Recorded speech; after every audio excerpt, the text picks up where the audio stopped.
A mom about to move out of a shelter is killed in a party brawl. That and more. First Talk starts right now. Let's get into it.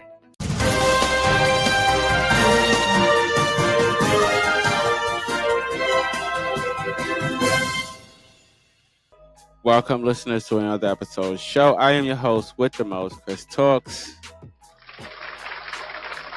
Yes. All right, ladies and gentlemen, this episode is going to bring us to Bronx, New York, where a mom is about to move out of a shelter before her throat is slashed in a house party brawl. Bruh. For real? Wait, what? Wow. Okay, yo, what the Anyway, I'm gonna let Sarah, my AI, report the story, and as always, I'm going to give you my view and my opinion at the end. All right, let's get into it. Hit it. Thank you, Chris. Before her throat was fatally slit by a woman during a wild brawl between partygoers outside an illegal after-hours Bronx party. Ashley Smith was looking forward to becoming a grandmother in a new home. The day before she was slain, 37-year-old Smith called her mother to say she was finally about to leave her Bronx shelter behind for an apartment. It was going to be on Monday that she would be able to finish up paperwork, which she never got to do. The victim's grieving mother, Monique Smith, said, "Why did you have to kill my baby?" Ashley was killed at a heavily promoted weekend sauce party at an illegal residential social club in Williamsbridge, where it costs $20 to get in the door. Officials said Smith went to the bash with 3 friends, one of whom was knocked to the ground, as a giant brawl involving several dozen people erupted early June 1st. A fight ensues. Security removes everybody from the location. NYPD Chief of Detectives Joseph Kinney said, "They end up outside in front of the location. In the melee, a woman stabbed Smith in the neck, slicing her jugular vein about 6:10 a.m. outside the 2-family home on Oakley Street, near E. 219th Street. Kinney said, "It was just a bad scene. Everybody was drunk, high, or whatever. It was just horrible," said Monique, 59, recounting what cops and attendees told her. "I just can't understand why everybody else is alive and my daughter's dead. I can't understand it. Why is she the only one that's gone if there were that many people fighting?" Medics rushed Smith to Jacobi Medical Center, where she died of her wounds a short time later. No arrests have been made. The home has garages in the back used as an illegal social club. Police said, so far this year, there have been 6 911 calls and 2 311 calls for loud music. In 2021, there was a vice operation at the same location.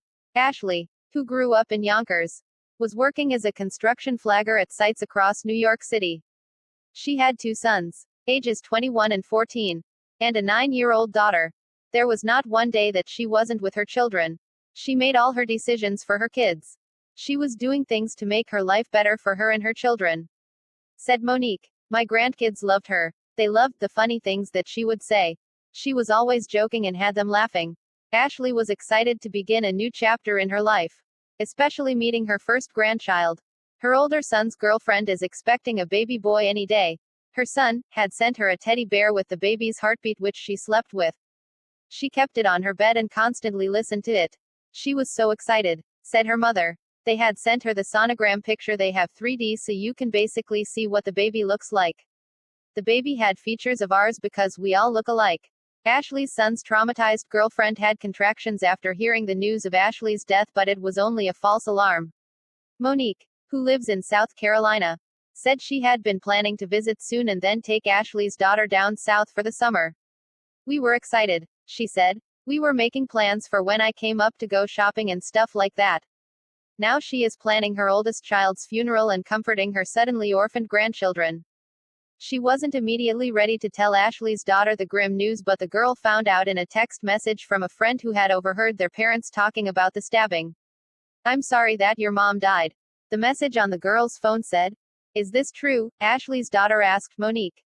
"It was just heartbreaking," Monique said. "Everybody, my daughters, my sister, my nieces, we just all broke down crying, holding each other, surrounding her. Now they are trying to help the girl heal. We bought her a journal," Monique Smith said. "So now she's writing things to her mother. telling her how much she loves her. How funny she was. Smith will be buried in New York in a plot next to her father. Monique said, the family has created a GoFundMe to help with burial expenses. When I buried my husband, I purchased a double plot because they're so expensive. Monique said, I wanted to at least have one for myself, not for any of my children. You know, Monique said Ashley's daughter will move to South Carolina to live with her grandmother as the family navigates the devastating loss. I don't know how to act and I don't know how to feel. I just know that I need to handle. I actually just want to curl up and not get up. The heartbroken mother said between sobs. When I go to sleep, I wake up not knowing where I'm at and then I realize. Then everything comes back to me. I just want the truth to come out and the person to be caught. And all the persons that were involved in this situation. She added, I just want them to catch them and put them away forever. Because I lost my child forever. Back to you, Chris. Wow, that was really deep. All right, drop my air horn so I can get into this and do what I do. All right, here we go.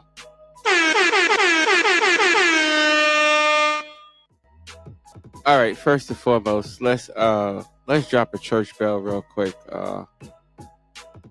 for this woman who has lost her life.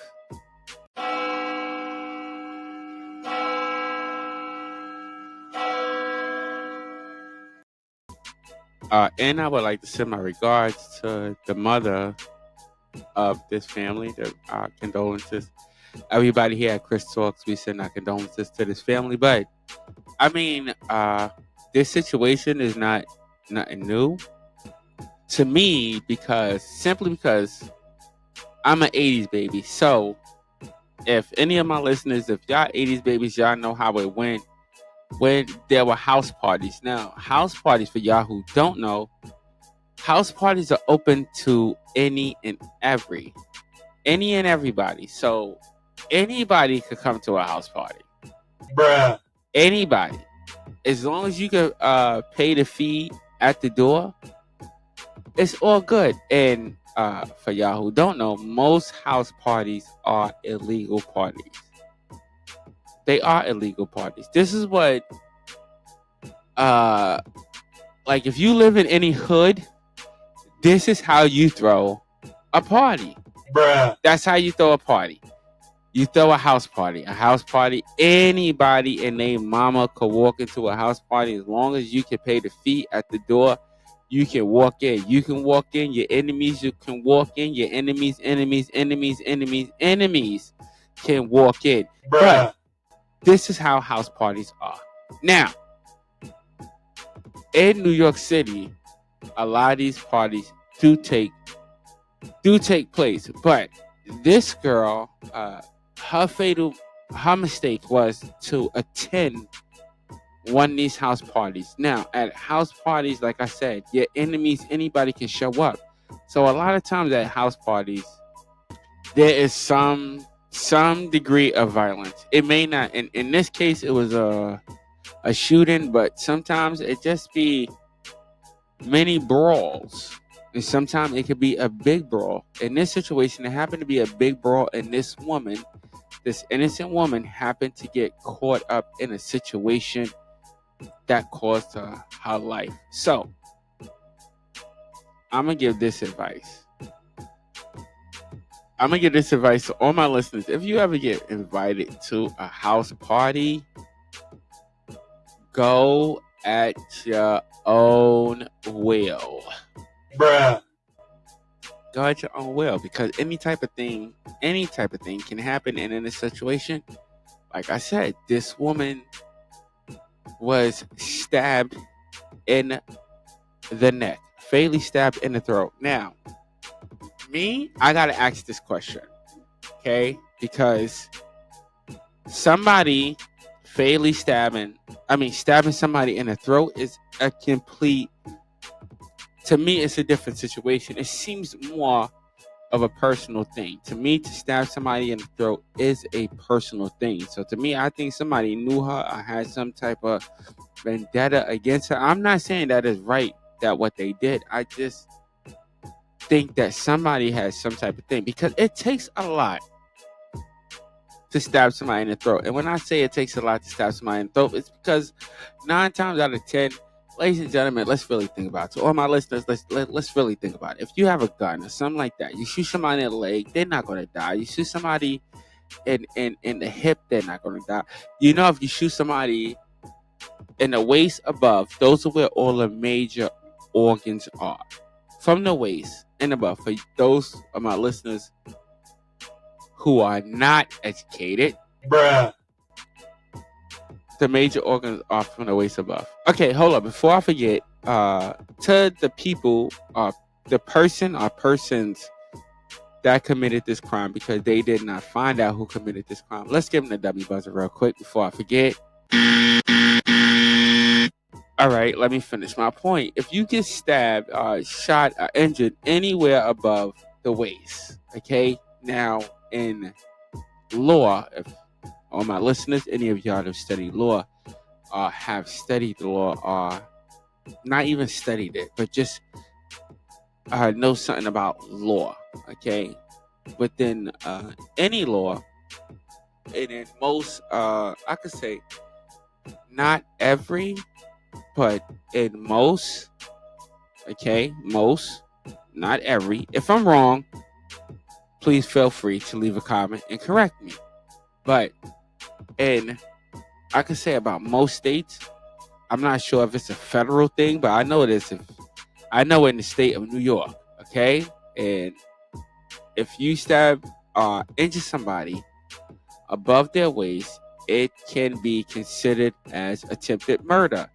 And the reason is because, as I said earlier, all the major organs are from the waist up. So, this person doing what they did and stabbing this person in the neck, you know what I mean? bruh, To me, that seems, it seems kind of personal because they went to that degree. Now, stabbing somebody in the neck, I mean, come on. Like seriously, come on. bruh, You know it's a very good chance that they're going to pass away. And it is for that reason that I think that this may have been personal. I can't be wrong. This is just my opinion. As always, just my opinion. I could be wrong, but it just seems like just kind of like, like, bruh, to be stabbed in the neck. All right, listen, that's my view and that's my opinion. But before we leave, I want to read at least one of the comments. All right, so let's get into one of these comments real quick. All right, so I'm gonna read this one real quick, and this one says, my sincere condolences and deepest sympathies to the mother and the mother's children of this family and friends. Something about this does not sit well with me. I agree. And I'm going to say this. I'm going to stop it right there. Something does not sit well with me at all. And it's the fact that, something just don't sit well with me. All right, I'm going to finish this. It says, I agree with the victim mother. Why was her daughter the only casualty? Why? It says, why was she the only casualty? Was she fighting? So many questions need to be answered. Adults out there don't know how to behave. And behave badly. And I agree with that. I want to agree with that comment because, like I said, to me, it's just, it seemed like it was something personal for you to go and stab somebody in the neck like that. And also, what were the people around her? What were they doing? bruh, What were they doing? bruh, Did anybody around her witness this crime take place? Now, some people, y'all might think like, oh, it just happened to happen. But think about if this was your sister, if this was your mother, or anybody else out there. Okay, I'm gonna read the second comment real quick. We never read the second comment, but I'm gonna read the second comment real quick. It says any stabbing in the neck is an intentional act. Listen, can we read that again? Any stabbing in the neck is an intentional act. Wait, what? I spoke about that earlier. I think this was something that was intentional. And it continues to say, because you know the result of the wound.